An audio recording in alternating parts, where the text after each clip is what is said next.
요즘에 제가 느끼는 게 있는데요. 사는 것만큼 예배가 드려지는 것 같아요. 삶이 간절하지 않으면 예배도 간절해지지가 않고요. 삶이 간절하면 예배도 간절해지는 것 같아요. 근데 예전엔 안 그랬어요. 그게 왜 그랬는지 모르겠어요. 그러니까 제가 저 스스로 속았어요. 예전에 막 찬양인도하고 그랬잖아요. 그러니까 찬양인도 막 잘하고 이러면 예배가 잘 드려지는 느낌이 들어요. 여러분들도 그렇잖아요. 근데 제가 개척하고 나서 이렇게 1년 동안 예배를 드리면서 제 안에 명확해지는 게 있었어요. 예전에는 그냥 뭐 찬양 좀 잘 되고 이러면 그냥 예배 잘 드렸다 그냥 그걸로 한마디로 퉁 쳤다고요. 예전에는 그냥 됐어요. 그러니까 제가 스스로 저를 속이고 저도 속고 그랬다고요. 근데 간절한 만큼 지금은 예배가 드려지고요. 간절함이 없으면 예배도 그래요. 제가. 그러니까 오늘 찬양할 때 참 감사했던 게 찬양할 때 저에게 막 그게 있었어요. 근데 왜 그렇지? 라고 하는 거 물론 뭐 전사님 찬양인도도 잘 하셔서 그렇지만 또 제 안에 하나님과의 관계 속에서 뭐 좀 이렇게 일어난 것들이 있지 않습니까? 그러니까 예배에 대한 간절함은 실은 삶에 대한 간절함의 근간이에요. 그러니까 예배와 삶은 실은 끊어질 수가 없고요. 그게 전혀 다른 각도에서 움직인다라는 것은 실은 자기 기만인 것 같아요. 자기 기만인 것 같아요. 그러니까 옛날엔 속았어요. 제가 찬양 인도하고 막 이럴 땐 그냥 예배 잘 드린 것 같고 그냥 혼자 뿌듯해하고 막 이랬던 것 같아요. 그냥 다 과거가 부끄럽게 여기시는 시간들이에요. 그냥 막 예전에 또 사람들이 그냥 찬양인도 뭐 좋았다 이랬다 그러면 또 그거에 또 그냥 겉으로는 안 그러겠죠. 근데 속으로 그냥 막 그 마음 거기다 쏟아 부었던 감정적으로 이런 것들이 얼마나 철부지였나라는 생각도 들고 그 인정받고 이런 것에 굉장히 목말라 했던 제 것도 들고 그러니까 간절한 만큼 드려지는 예배가 저에게는 어떻게 보면 가혹하게 느껴질 수도 있는데 실은 제가 스스로를 속이지 아니하고 또 속지 아니하고 하나님께 정직하게 나갈 수 있는 모습이어서 감사한 것 같습니다. 오늘 드려지는 예배가 제가 생각이 들었어요. 예배를 정말 간절함으로 나와야 되는데 우리 모두가 정말 간절함으로 놓은 모든 성도님들에게 정말 이 예배가 정말 하나님을 만나고 하나님이 역사하시고 하나님이 부어주신 은혜들을 말씀을 통해 찬양을 통해 정말 충만하게 경험하는 시간이 되었으면 좋겠다라는 생각이 들었습니다. 그러니까 그 가인이 삶으로 살아간 만큼만 예배가 드려졌던 거예요. 그 가인이. 그러니까 하나님이 안 받으시잖아요. 그러니까 왜 안 받으시냐고 막 따지잖아요. 근데 죄가 너 문 앞에 엎드러져 있다. 네가 선을 행하면 어떻게 그러겠느냐라고 계속 얘기하시잖아요. 그러니까 저희의 예배의 간절함은 삶의 간절함에서 출발한다라는 오늘 좀 감동이 왔습니다. 자, 오늘 말씀 함께 볼까요? 오늘 말씀은요. 지난주 토요일 날 10절까지 맞죠? 토요일 날 이제 메시지를 전하면서 10절까지 끊어야 되는 이유에 대해서 설명을 들었습니다. 그러니까 이것도 설명드리면 길어지니까 이제 그런 의미에서 끊었고 11절부터 20절 2장 마지막 절까지 우리가 함께 본다고 그랬죠. 그러니까 2장 11절부터 2장 22절 우리 같이 한번 읽도록 하겠습니다. 그러니까 토요일 본문 중간서부터 주일 본문까지 연결해서 읽습니다. 오늘 제목은 그 카톡에 말씀드린 대로 허물고 다시 짓기라는 제목으로 좀 나눠보려고 합니다. 여러분들 경우나 뭐 대상에 따라서 조금 다를 수가 있어요. 저는 건축에 대해서 잘 모릅니다. 그냥 제가 주워 들은 얘기로 한번 이야기를 해보면 건물을 부분적으로 수리하는 것보다 허물고 다시 짓는 것이 더 수월하다고 그래요. 집사님 지금 막 수리 많이 하고 계시잖아요. 근데 보통 이야기를 많이 해보면 아예 허물고 그냥 짓는 게 낫지 부분 막 수리하는 게 더 힘들다고 그럽니다. 그러니까 집사님 되게 이제 지금 힘든 작업 중에 계신 거죠. 어떻게 보면. 자, 허물고 다시 짓기 요 하나의 제목이죠. 다시 짓기 위해서 필요한 것이 있어요. 뭐냐면 허물어야 되는 거예요.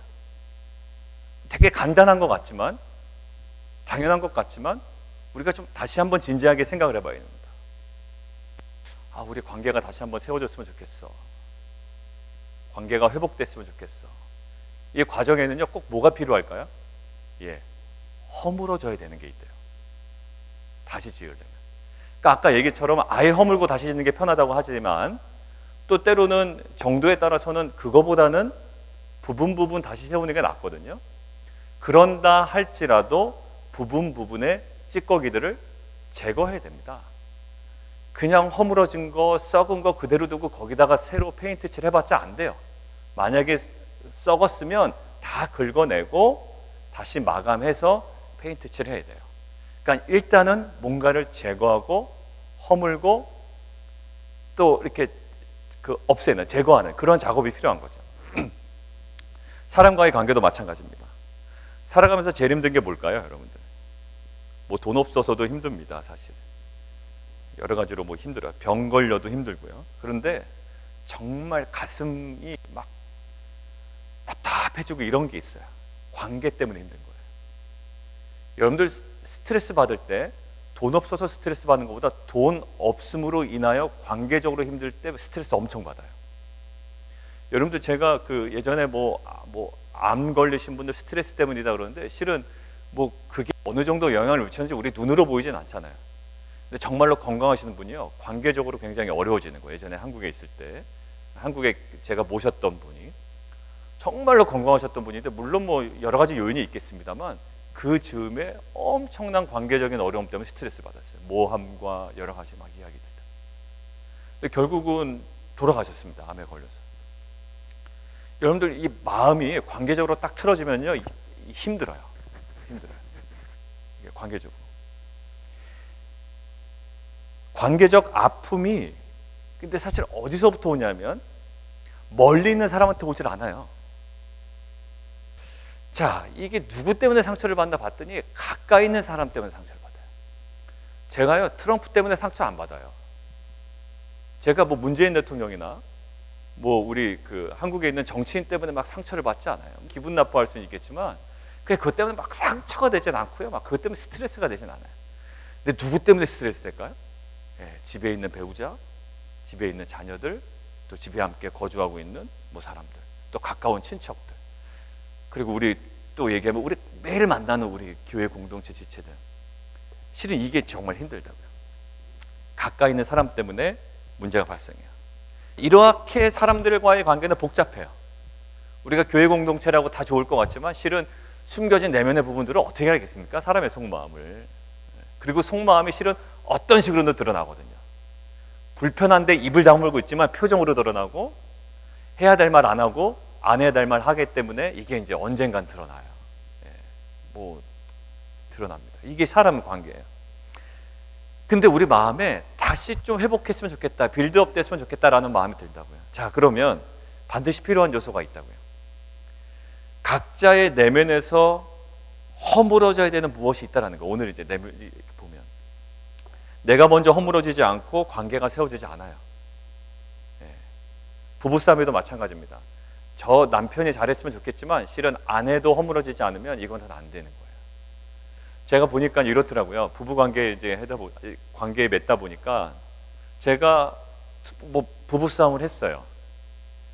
근데 저는 그냥 풀렸어. 저 혼자 풀린 거예요. 저 혼자 풀려서 제가 막 다가갑니다, 아내에게. 그래서 막 웃으면서 막 뭐 먹으러 갈까? 뭐 이런 식으로 이제 남자들 또 얼렁뚱땅하는 게 있잖아요. 그러니까 막 합니다. 근데 아내는 아직 회복이 안 된 거예요. 아내 회복이 안 돼요. 그리고 아내는 지금 이렇게 좀 가만히 있고 싶어요. 그럼 또 저는 막 가서 왜 그러냐고 이제 좀 풀라고 이제 막 얘기를 합니다. 그럼 이제 와이프는 지금 풀 상황이 아닌 거예요, 지금 자기의 감정에. 그럼 이제 어느 순간에 이게 갑자기 역전이 되면 어떻게 역전이 되냐면요, 제가 이제 다시 화가 나는 거예요. 내가 이렇게 사과하고 미안하다고 이렇게 하는데 당신은 왜 이걸 안 받아주느냐. 나 그래서 오히려 제가 이제 화를 내는 거예요. 그러니까 이게 한쪽에서 정리됐다고 정리되는 게 아니더라고요. 오늘 얘기하려고 포인트가 이제 이거예요. 자,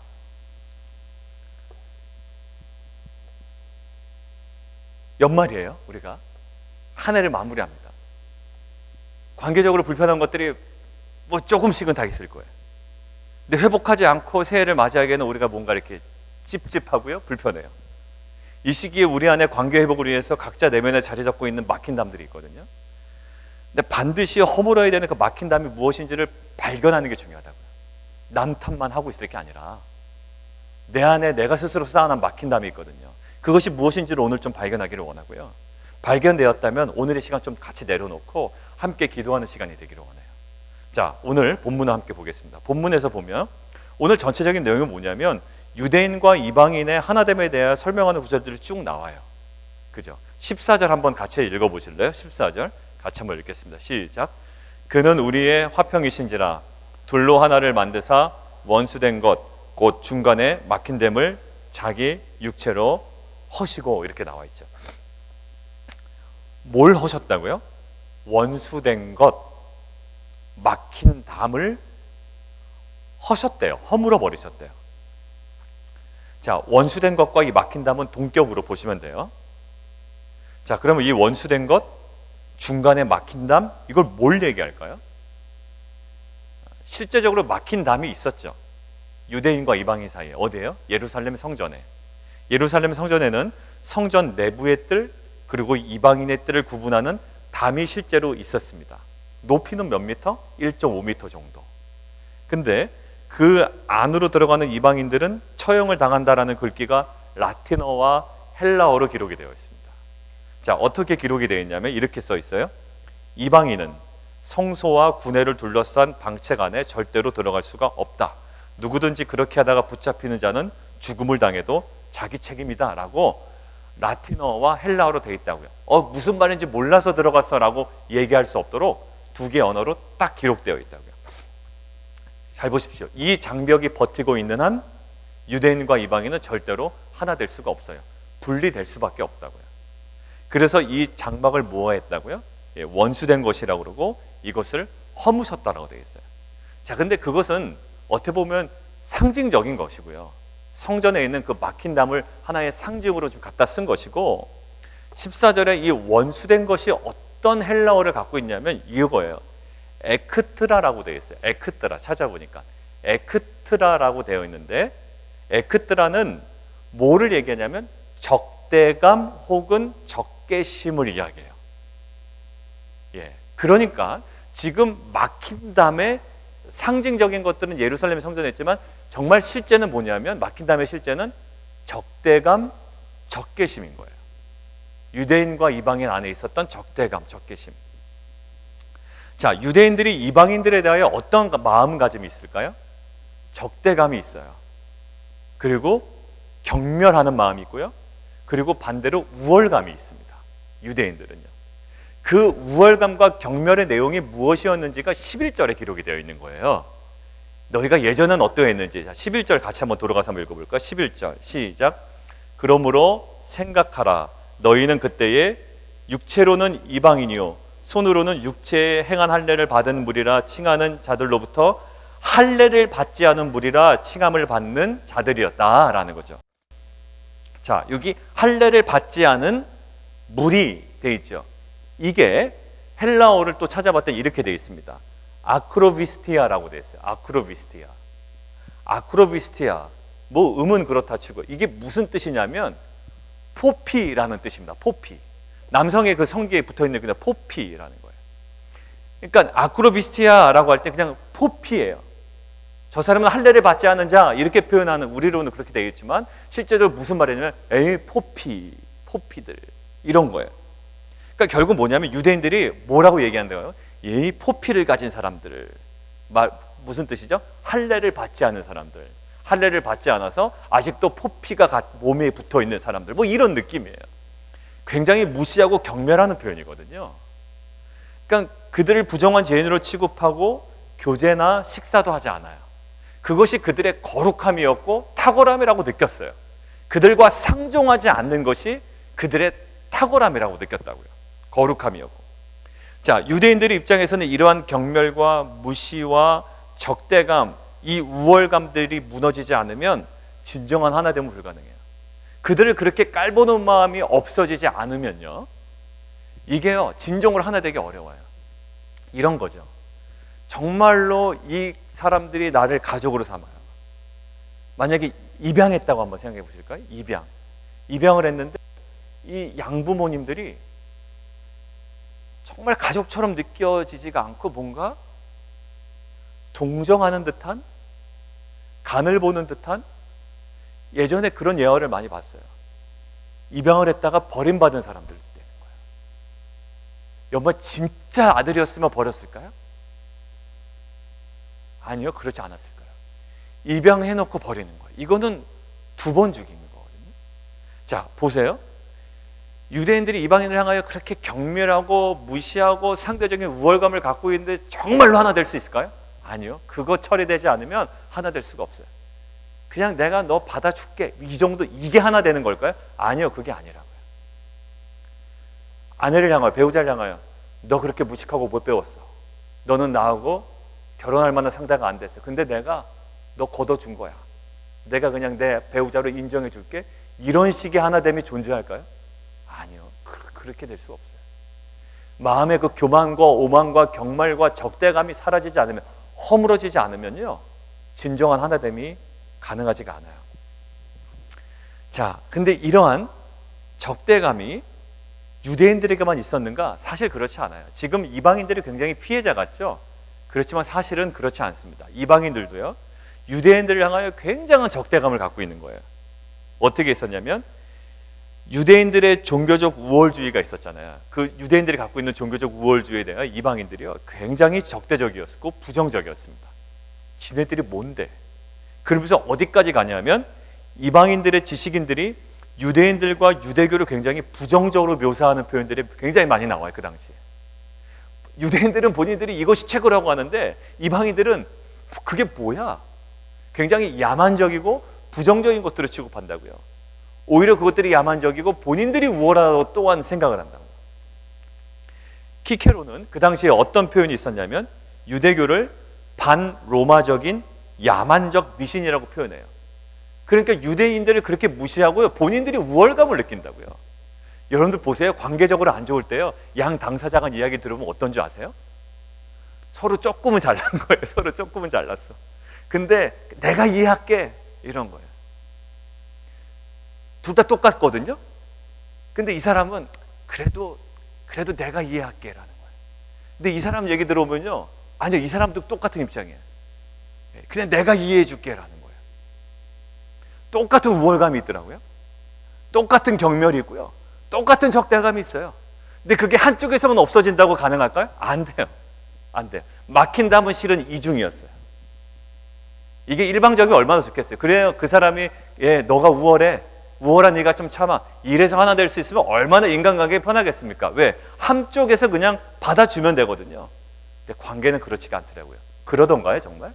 한쪽에서 받아준다고 그냥 확 하나 되고 그냥 문제가 깔끔하게 해결되던가요? 아니요. 두 사람이 세워놓은 막힌 담이 두 사람 동시에 허물어져야 이게 새로 세워지는 거예요. 자, 그 당시는요, 이방인들이 헬라 문화에 대한 자부심이 굉장히 강했거든요. 헬라 문화는 대단합니다. 그러니까 문화와 문명에 대한 우월감이 있어요. 그러니까 유대인들은 유대인 나름대로의 종교적인 우월감이 있고요, 이 이방인들은 헬라 문화와 문명에 대한 우월감이 있어요.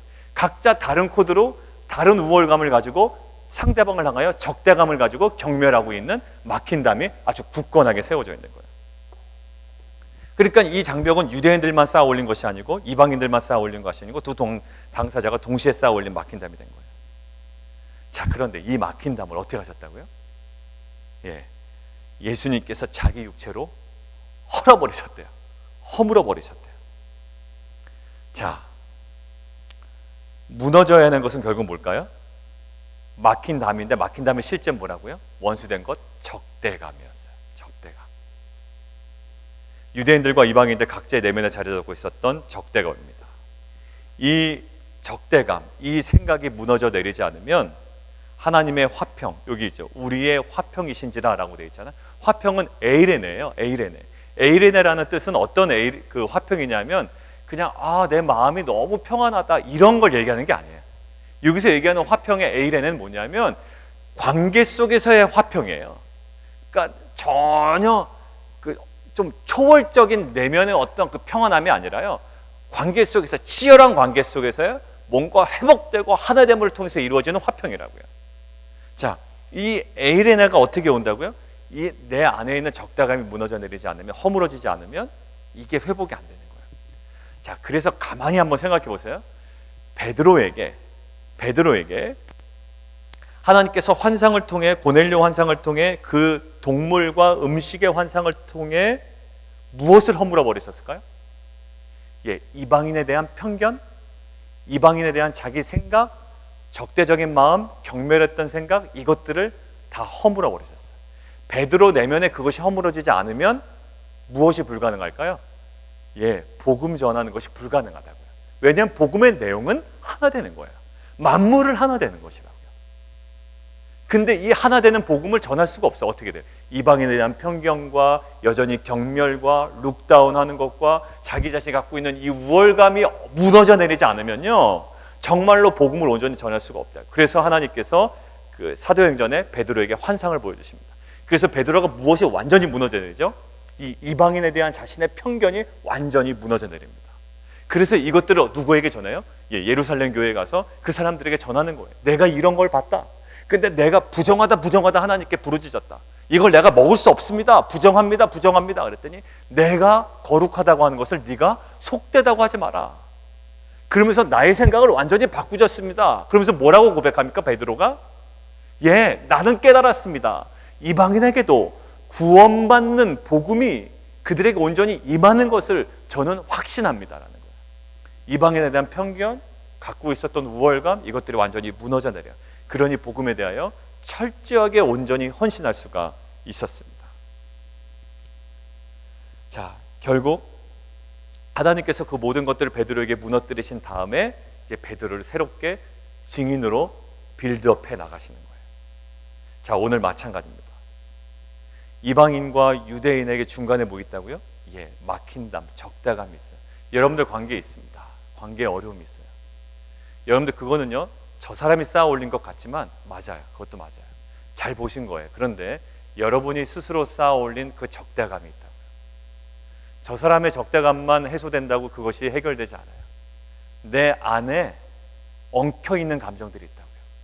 그것이 열등감이든 무엇이든 내 욕심이건 내 자아건 무엇이든지 내 안에 스스로 쌓아 올린 적대감과 상대방을 경멸하고 자기가 스스로 우월하다고 느끼면서 내가 봐주면 다 되겠지라는 어떤 그런 마음이 있어요. 여러분들 그거 굉장한 교만이에요. 그거 완전히 허물어지지 않으면 관계적인 하나됨을 경험할 수가 없어요. 자, 이것들을 누가 하셨다고요? 예수님께서 자기의 몸을 통하여 육체로 십자가 죽음으로 헐어버리셨다는 거예요. 근데 제 눈에 들어오는 특징적인 게 하나가 있었습니다. 뭐냐면 율법을 폐하셨대요. 율법을 폐하시고 결국 뭐예요? 자기 육체로 헐어버리셨다는 거예요. 그래서 우리가 하나 될 때 우리가 바라봐야 되고 계속 견지해야 되는 모습이 있는데 뭐냐면, 견지되는 지점이 있는데 뭐냐면 예수 그리스도의 십자가의 죽음이에요. 그 죽음은 뭘까요? 은혜예요. 은혜예요. 근데요, 유대인과 이방인의 관점을 생각해 보세요. 율법에 자꾸 눈에 가 있으면 어떻게 될까요? 유대인은요, 율법을 자꾸 보게 되면 이방인들을 또 경멸할 수밖에 없어요.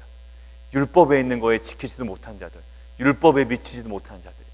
그러니까 율법에 자꾸 노출되어 있으면 이게 막힌 다음에 더욱더 견고하게 있어진다. 그래서 뭐 왔다고요?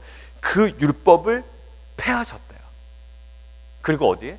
자기의 몸을 통하여 육체로 헐어버셨대요. 십자가로, 뒤에 보면 16절에 보면 십자가로 소멸하셨대요.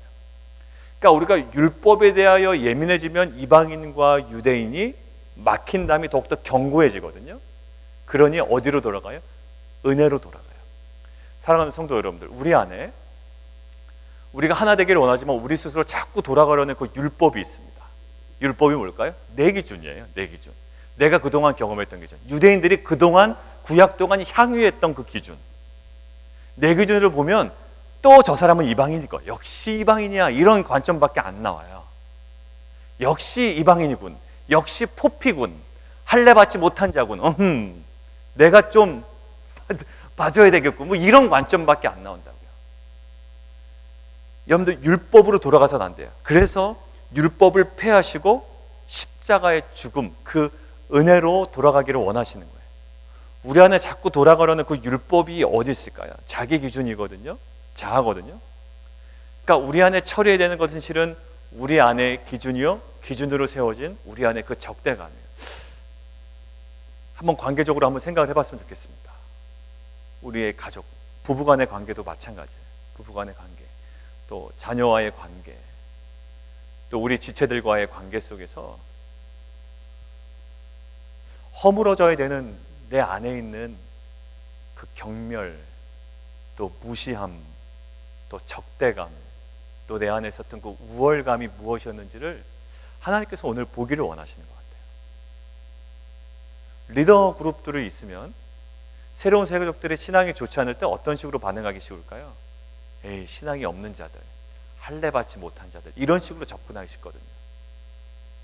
근데 예수님께서는 오히려 그들을 감싸 안으시고요, 누구에게 굉장히 스트릭하게 하시던가요? 서기관들과 바리새인들, 오히려 그들에게도 굉장히 스트릭하게 하시죠. 신앙이 있다고 하는 자들에게. 여러분들 그 성경에 나와 있는 그 탕자에 대한 비유에 보면 결국 이 돌아온 탕자에 대해서 아버지는 한없이 기다리세요. 그래서 그들을 품습니다. 그 안에 있었던 적대감이 없겠어요? 자신의 재산을 뭐 먼저 달라고 그러고 막 나가고 이런 어떤 것들이 다 있지 않겠습니까? 근데 모든 기준이 있다고요. 너는 이래서 이랬고 저래서 이랬고 그러니까 그러면 안 됐었고 뭐 여러 가지 율법이 있지 않겠습니까? 가정의 법률이 있지 않겠어요? 기준이 있지 않겠습니까? 근데 하나님의 방식은 뭐였나요? 그냥 품어주는 거죠. 그러니까 이것들이 우리 안에 좀 정리되고 제거되고 허물어지는 시기가 되었으면 좋겠습니다. 우리 안에 스스로 쌓아놓은 것들이 있어요. 여러 가지 기준들도 있고요, 마음의 적대감도 있고 경멸과 여러 가지들이 있습니다. 그러나 이것들이 허물어지지 않으면 새롭게 하나의 새로운 건물로, 또한 새로운 한 사람으로 지음받기는 너무나도 어려워요. 우리는 한번 관계가 틀어진 경우에 다시 회복이 안 되는 경우 너무나도 많이 봤습니다. 한번 깨진 경우에 뭐 겉으로는 웃을 수 있어요. 그렇지만 이 정말 관계가 회복되는 거 어려워요. 그래서 우리는 어디까지 갈까요? 일단 포기합니다. 그 관계는 포기하는 거예요. 저 사람과는 딱 이 정도만 하자. 더 이상은 안 되겠다. 근데 여러분들 오늘 말씀드리고 핵심은 이제부터예요. 그게 우리의 한계라고요. 그 관계 너무 어려워. 그 사람 말도 안 돼. 어떻게 그러냐? 양심 있으면 어떻게 그럴 수 있냐라는 거예요. 내 입장에서는 그런 거예요. 내 입장에서 적대감과 경멸과 막 무시가 다 나오는 거예요. 막 판단과 정죄가 다 나오는 거죠. 그래서 안 돼. 저 사람하고는 안 돼. 딱 선을 거나요. 더 이상 선 안 넘어가는 거예요. 근데요, 유대인들 입장에서 이방인을 볼 때 이방인들이 딱 그런 사람들이었습니다. 어떻게 그럴 수 있냐라는 거. 어떻게. 그러니까 베드로 그거 깨는 게 무지 힘들었던 거예요. 그러니까 환상을 보여주고 아닙니다. 먹을 수 없습니다. 먹을 수 없어. 어떻게 이걸 먹습니까? 라고 했던 건데 하나님이 몇 번이나 3번이나 얘기하시잖아요. 먹어라. 내가 거룩하다고 하는데 네가 어떻게 속되다고 그러느냐. 그러니까 유대인들에게 이방인이 꼭 그런 사람이었어요. 쟤는 안 돼. 딱 요 정도만 라인 긋고요. 절대 라인 걷다는 건 뭘까요? 담 하나 딱 거놓고 그거 넘지 않는 거예요. 여러분 담 하나 생겨놓고선 그냥 피상적으로 웃으면서 대화하는 게 뭐가 그게 하나 되겠어요? 뭐 윈도우 부부라고 그러나요? 그런 사람 있죠? 정말로 부부가 하나 되면 없는데 그냥 밖에 나가서 친한 척하고 아내 아껴주는 것처럼 하고 그냥 쇼지. 그게 뭐예요? 그게 무슨 하나됨이라고 할 수가 있어요. 여러분도 진정한 부부의 하나됨은 남편이 완전 허물어져야 돼요. 그리고 아내가 허물어져야 돼요. 유대인들 입장에서 이방인들은 딱 그런 사람이었어요. 어떻게 그럴 수 있냐라는 거예요. 근데요, 복음은 어떤 거라고요? 그렇게 어떻게 그럴 수 있냐라는 그 이방인과 유대인의 그 관계가 완전히 허물어지고 하나 됐대요. 어떤 거냐면 오늘 놀라운 표현이 있어요. 15절.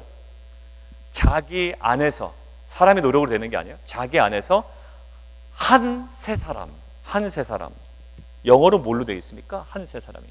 One new humanity예요. 한 세 사람이에요. 이거는요, 어떤 학자들은 완전 극단적으로 이렇게 표현해. 유대인도 아니고 이방인도 아니고 제3의 하나의 인족이라는 거예요. 극단적으로 그렇게 할 만하게 자기 안에서 완전 하나가 된 거예요. 그게 무슨 선거 놓고 쟤는 저 정도까지만 내가 관계를 맺는다. 이거 그런 차원이 아니거든요. 우리가 복음을 누린다는 공동체는 선거 놓고 그 정도만 내가 그 사람과 관계를 맺겠다라는 건 안 돼요. 왜? 복음이 그런 게 아니었거든요. 복음이. 유대인과 이방인을 하나게 만드는 복음이 그게 아니었어요. 그래서요, 이 에베소서 뒷부분에, 오늘 그 뒷부분에 우리가 묵상했지만 4장 6절에요. 4장 6절에 하나님도 한 분이시고 곧 만유의 아버지라 만유에 계시고 만유를 통일하시고 만유에 계시도다라고 했죠. 갑자기 이방인과 유대인들을 막 하나로 만드신 분이 뭐 만유를 통일하시고 만유에 계시도다라고 하잖아요. 근데 에베소서가 보려고 하는 건 주제는요, 우주적인 하나의 통일이에요. 통합이에요. 예수께서 만물 안에서, 그러니까 예수 그리스도를 머리로 두고 예수 안에서 만물의 하나됨을 이야기하는 게 에베소서거든요. 근데 만물의 하나됨의 궁극적인 목적지고 최종 지점이에요. 그런데 그것이 가시적으로 야, 가능하겠구나, 예수 안에서 가능하겠구나라는 것들을 우리가 무엇을 통해서 본다고요? 야, 교회가 유대인과 이방인이 하나가 됐네. 야, 복음이 이렇게 능력이 있다면, 야, 쟤는 성고 놓고 저 정도만 내가 관계 맺을 거야. 이거를 뛰어넘는 정말 하나됨이 가능하다면 정말 예수 그리스도 안에서 만물이 하나 되는 놀라운 이 영광스러움이 가능하겠구나라는 거예요. 그러니까 결국 교회는 뭐를 보여줘야 된다고? 하나님의 지혜를 보여줘야 되고, 하나님의 영광을 보여줘야 되고, 복음의 탁월함을 보여줘야 되는데, 그 탁월함이 어디서부터 드러난다? 이 교회라는 하나됨을 통하여 드러난다. 그게 출발이 어디다? 유대인과 이방인의 하나됨. 여러분들의 가정의 탁월함은 어디서 드러날까요? 부부의 견고한 하나됨을 통하여 여러분들의 가정의 탁월함을 증명되어야 될 줄 믿어요. 여러분들 아이들이 왜 문제가 된다고 그래요? 그들에게 눈에 보이는 가시적인 생명의 근원이 있다는 거예요. 아이들이 피부로 느끼는 가시적인 생명의 근원이 있대요. 누굴까요? 물론 비가시적인 분은 하나님이에요. 하나님이 생명의 근원이에요. 그런데 그들의 눈에 보이게 가시적인 생명의 근원이 있다는 거예요. 누구? 엄마와 아빠예요. 근데 엄마와 아빠, 이 가시적인 생명의 근원이 둘이 자꾸 분열이 벌이고 싸우고 갈라지잖아요. 그럼 자신의 생명과 전 존재가 자꾸 파괴되는 느낌을 느낀대요. 그러니까 우리 아이들에게 줄 수 있는 가장 안정적인 건 뭘까요? 돈이고 이런 것이 아니라 부부간의 하나됨이에요. 여러분들 아마 부부가 매일마다 저녁마다 아이들 보는 앞에서 막 보여주려고 일부러 하는 것 같지만, 꾸준히 부부가 두 손 잡고 날마다 무릎 꿇고 하나님께 기도하는 모습을 본다면 우리 자녀들이 우리 부모를 어떻게 볼까요? 우리 부모들 미쳤나 봐 이럴까요? 아니면 그거 보고 막 절망할까요? 아, 우리 부모 손잡고 기도하네, 아, 어려운 일 있나 보네, 막 절망할까요? 아니요. 아이들에게 정말 자신감이 생길 거라고요. 아, 우리 가정이 이렇게 귀하구나. 그러면서 그 위대한 하나님의 영광을 바라본다고요. 여러분은 만물을 통일하시는 하나님의 일들은 무엇을 통해서 보여줘야 된다? 예, 교회의 하나됨을 통해서 보여줘야 된다. 여러분들 빛과 소금이라고 그러고 뭐 십자가 복음이라고 하는데, 우리가 관계 속에서 딱 선거 놓고 저 사람은 딱 요 선 넘지 않고 내가 관계를 맺겠어, 쟤는 안 돼, 꼭 마치 유대인이 이방인 돼야 하듯이 안 돼 라고 허문담을 막 세워나가시는 공동체와 지체가 있다면, 저를 포함해서 저 세 가족 신앙이 저 정도밖에 안 되구나, 딱 저 정도 선에서만 내가 선을 거네. 아니요, 더 열심히 다가가야죠. 허물어야죠. 내 안에 있는 편견 무너뜨려야죠. 내가 갖고 있던 적대감 다 내려놔야죠. 왜? 예수님께서 허무신 담을 왜 내가 세워나가고 있냐고요. 그래서 오늘 특별한 단어, 한 세 사람이에요. 한 세 사람. 여러분들 이 한 세 사람이 어떻게 된다고요? 나중에 뒷부분에 보면, 자 19절, 이제부터 너희는 외인도 아니요. 이제부터 또 나오죠. 이제부터 외인도 아니요. 뭐 이렇게 쭉 나가요. 하나님의 권속이라. 권속은 뭘까요? 한 집안 식구라는 거예요. 한 집안 식구. 한 집안 식구. 그래서 예수님께서 모퉁이에 머릿돌이 되시고요, 그 안에 견고하게 서로 연결되어 주 안에서 뭐가 되어야 된다? 성전이 되어 간대요. 그러니까 우리가 하나 연결되어서 하나됨으로 뭐가? 성전이 되어 간대요. 성전이 되어 간대요. 우리가 성전으로서의 하나의 벽돌의 역할을 하는 거고요, 그 안에 귀한 돌의 역할을 하는 거예요. 근데 그것이 연결되어서, 그래서 맨 마지막 22절, 성령 안에서 하나님이 거하실 처소가 되기 위하여 그리스도 예수 안에서 함께 지어져 가느니라 라고 되어 있습니다. 여러분들 함께 지음 받아가고 세워져 가는 공동체예요. 함께 세워져 가는 공동체는 단순히 그냥 눈에 보이는 어려움만 없도록 그냥 관계 맺어가는 어려움이, 그런 관계가 아니고요. 보세요, 유대인이 이방인 볼 때 굉장히 경멸했다니까요. 적대감을 가졌고 우리가 흔히 얘기하는 것처럼 여러분들 누구 상대방 한번 떠올려 보세요. 여러분들 갖고 있는 딱 선거 놓고 있는 사람들 한번 떠올려 보세요. 그 전보다도 더 심했다니까요. 여러분들 그분하고는 밥도 먹잖아요. 그래도 교회 가서 인사도 하잖아요. 아니 인사도 안 했다니까요. 교제도 안 했다니까요. 식사도 안 했다니까요. 유대인들이 이사회 볼 때 그보다 뛰어넘는 막힌담이 있었음에도 그거를 허물어 버리시고 하나됨의 능력이 복음 안에 있다라고 그랬어요. 우리가 정말 복음 안에 있다면 우리 이제 한 해를 정리하고 이제 마무리하는데요. 정말 여러분들이 정말 막히고 정말 이렇게 어그러졌던 관계만큼 꼭 정리하고 갔으면 좋겠어요. 근데 여러분들 이제 숙제예요. 뭐가 숙제냐면 나는 오늘 이 설교를 들어서 정리가 됐는데 저 김 집사는 오늘 설교를 안 들어서 뭔지를 모르는 것 같아. 그죠? 나는 들어서 뭔가 해보려고 하는데 저 김 집사는 못 들어가지고 우리 또 김 집사님들 누구 계신가 또 괜히 또 뭐 이 집사님이 그래야 되나? 뭐 조 집사 해야 되겠나? 조 집사. 조 집사는 못 들어가지고 이게 또 나는 좀 뭔가 해보려고 하는데 조 집사가 도대체 옛날에서 안 움직여. 그때 여러분들 마음 되게 상하시죠. 그래서 아유 저거를 어떻게 설교 링크를 보내줄까? 어떻게 할까? 막 이제 막 되게 고민하시죠. 그때는요. 아까도 우리 권사님들하고 식사를 낮에 하다가 뭐 이런저런 얘기를 나눴는데 그냥 기다리는 것밖에 없는 것 같아요. 누가 그랬나요? 예수님이 기다리셨잖아요. 우리를. 그러니까 그것 때문에 또 막 역전되면 안 돼요. 아유 왜 나는 또 하려고 그러는데 왜 쟤는 안 그러냐 그러고 또 역전되면 안 돼요. 꼭 저의 모습처럼 내가 화해하는데 왜 당신은 왜 자꾸 화해를 안 받아주느냐고 이렇게 하면 가정이 또 문제가 되잖아요. 그게 십자가인 것 같아요. 기다리고 인내하고 내 안에 적대감이 없어졌으면 나올 수 있는 게 뭘까요? 예, 그 영혼을 위해서 기도해 줄 수 있는 거야. 기도해 줄 수 있는 거. 기도하고 기다리고. 여러분들 나는 변화됐지만 변화되지 않은 그들의 모습 속에서 연말이 이렇게 산뜻하게 지나가지 않을 수가 있습니다. 그러나 우리는 우리에게 주어진 몫을 다할 뿐이에요. 예수님의 몫을 다했다고 예수님께서 영광 받으시고 돌아가셨나요? 아니잖아요. 예수님 끝까지 오해받으시고요. 끝까지 죄 다 뒤집어 쓰시고 돌아가셨어요. 나중에 영광은 죽음 이후에 부활의 영광이 주어졌습니다.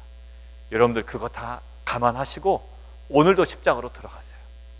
조집사가 안 변해도 그냥 끝까지 인내하시고 관계 속에서 인내하시고 결국 그 모든 것들을 허물어 놓으신 그 복음의 능력이 우리 가운데 성취된다라는 믿음으로 나아가는 귀한 공동체 되기를 원합니다.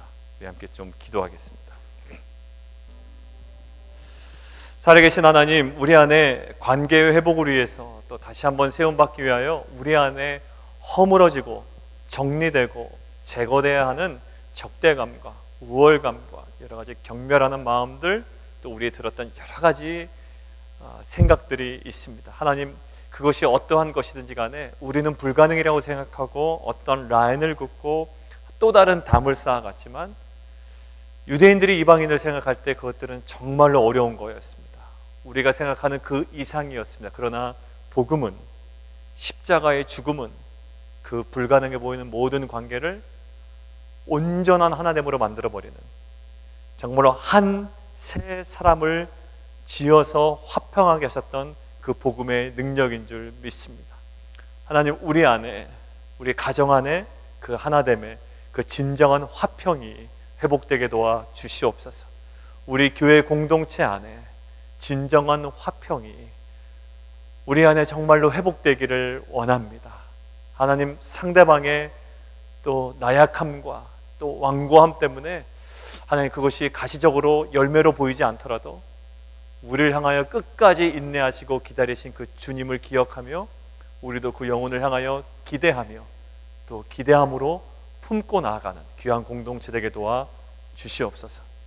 지금은 우리 교회의 머리 되시고 우리를 하나 되게 하신 예수 그리스도의 은혜와 하나님 아버지의 변함없는 사랑하심과 성령님의 교통하심이 이제 연말을 정리하는 모든 이 12월을 지나는 이 시기에 유대인과 이방인 정말로 하나 될 수 없는 그 관계를 복음으로 하나 되게 하신 그 십자가의 놀라운 은혜가 우리 가정 안에 깨어진 모든 관계 속에, 또 우리 교회 공동체에 깨어진 모든 관계 속에 다시 한번 화평으로 임하는 그 은혜를 누리기를 원하는 모든 빛과 소금 교회 성도님들과 그 자녀들 위해, 그리고 그 하나됨을 위하여 자기 내면에 있는 적대감과 또 우월감과 그 모든 경멸하는 마음들을 제거하기를 원하는 모든 성도님들과 공동체 위에 지금부터 영원토록 함께 계시기를 간절히 축원하옵나이다.